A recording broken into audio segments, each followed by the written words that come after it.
Africa loses more than $88 billion of capital flight per year through illicit financial flows, according to a 2020 report published by the United Nations Conference on Trade and Development.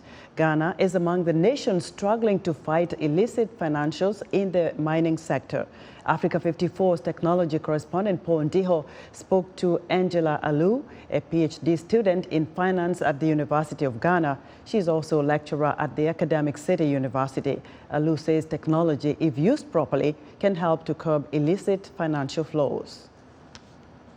Angela Alu, welcome to Africa 54. Thank you very much, Paul. It's a pleasure to be here. You are an emerging academic.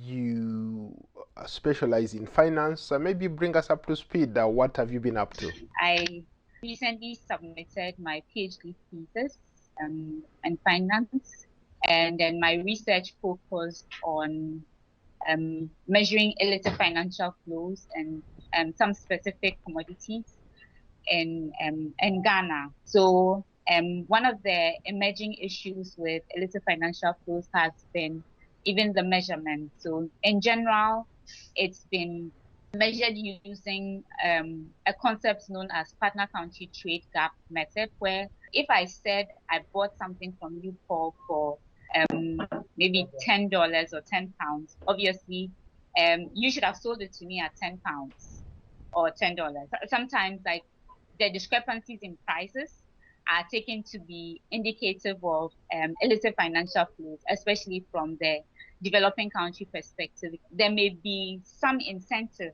if you want to call it that, for probably trying to either evade or avoid tax. Because when you compare your findings from the transaction level data with what you find with the with the partner country trade gap statistics, there are still a lot of discrepancy. Paul, could you believe that for some of my estimates, like for bauxite like this, you find that what is reported that has been exported from Ghana is literally half of what another country say they have imported. When you talk about some of these illicit flows that are going on, you talked about bauxite. In some of your research work, I've seen also you talk about manganese, right? What have you been able to find out on the ground? Are most of these companies like local? Are they foreign companies?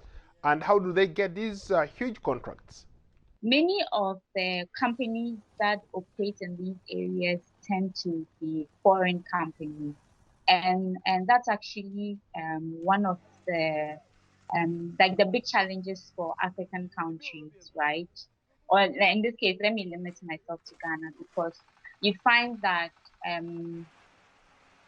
Ghana bauxite, Ghana manganese used to be owned by the states, right? But a lot happened over time, and then now many of these companies are foreign owned. So on one hand, you do not have the capacity as a country to perhaps mine on your own, because especially with mining, petroleum, and all of those things, you would need a lot of capital capital to even start with. And then our local companies don't have that kind of money, right? So then you have the foreign companies coming in, and then that's good in the sense that it's FDI that's coming in. But beyond that, are we as a country gaining as much as we should be from that?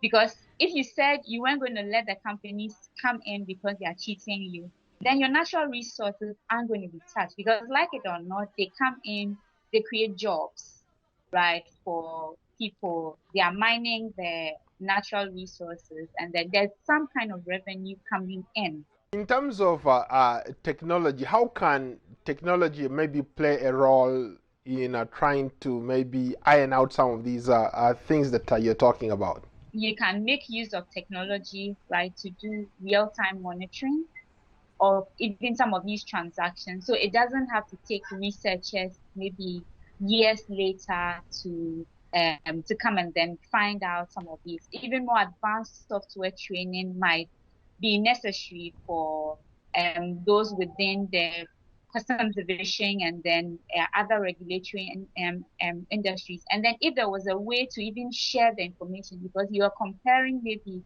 fine, it's true that they collect the data for different reasons, but if there were better ways of even sharing the information that the data that they are collecting, so that it doesn't seem like, okay, the Minerals Commission is collecting separate data, right? Maybe the Customs Division is collecting different data, the Bank of Ghana is collecting different data. If there was a way to, if there are ways of integrating all of the data that they're collecting, so yeah, I think those are some ways that technology could help. Angela, thank you so much for your time. Thank you too, Paul.